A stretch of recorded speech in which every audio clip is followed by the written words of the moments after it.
So, as we learned in the last video about Genesis chapter 1 and chapter 2, God is male and female. He has thoughts and feelings just like we do, regardless of whether we are a fleshly man or fleshly woman. It doesn't matter. So, there's something else important to note about this.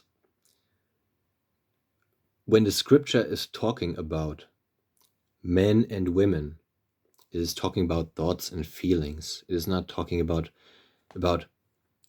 fleshly men and fleshly women. That is not what it's talking about. Okay.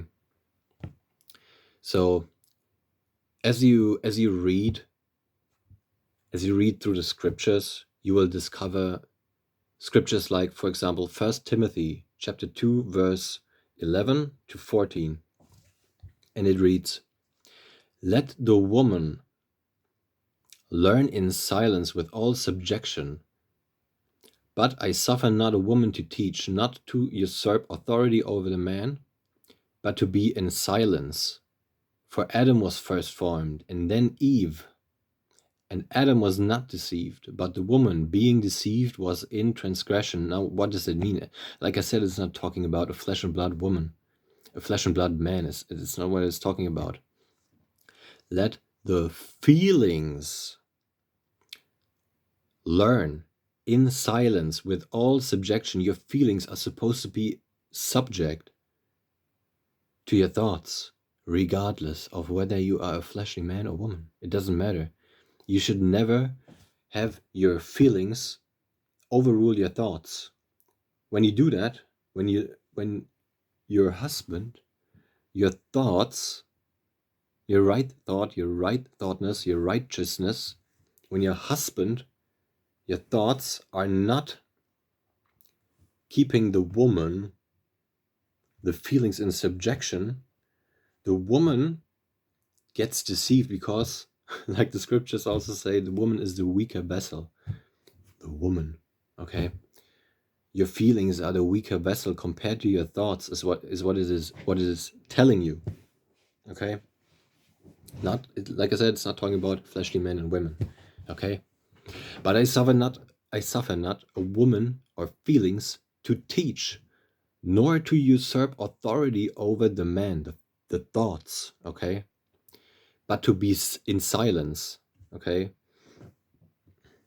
Your feelings are to keep quiet in your body, in subjection to the head, the man, the Christ, spiritual mind, okay? Do you see how you can do that? How you can manage that? Like a woman could manage that without a man, okay? Theoretically, you could stay by yourself as a woman, a fleshly woman, and do this by yourself. You don't need a man to do that for you. You can do it yourself. Just likewise, a man can stay by himself, okay? And do that, okay? It's just that for the man,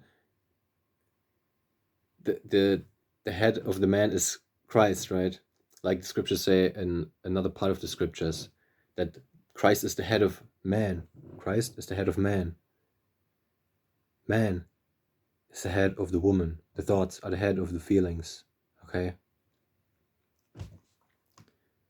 For Adam was first formed, then Eve. The thoughts were first formed, then the feelings. And Adam was not deceived. The feelings, the thoughts were not deceived by the serpent, okay? The serpent represents your lower body consciousness, your lower fleshly desires or sensation is what the serpent represents, okay? Also temptation. The man was not deceived by it, okay? The woman being deceived was in the transgression. The feelings were deceived. Doesn't it tell you that the woman was looking at the tree, at the fruit, and she was thinking to herself, it looks good, it looks pleasurable to the eyes, see the senses, the sensation, okay? It looks like it can give me a sensation that I haven't felt before, okay? It looks like it opens my eyes, okay?